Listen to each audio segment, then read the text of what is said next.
Welcome back.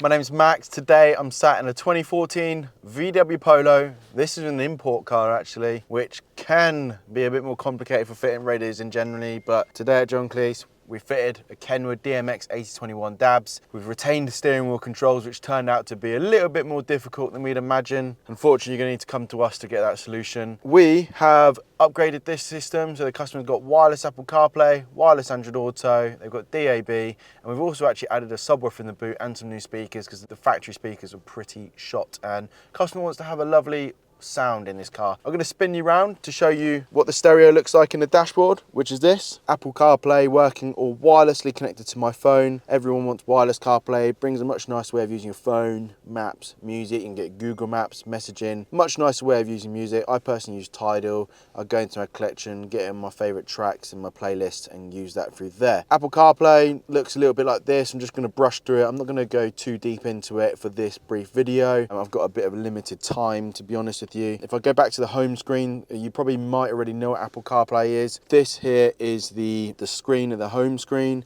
We've got our DAB inside here. Customer's now picking up DAB through our antenna, which is fitted over there. We also have the Apple CarPlay, obviously activated from there. We also have kept the reverse camera working, so when the customer pops it into reverse, the reverse camera that was already on here is still working. That's kind of most of the looks on the radio.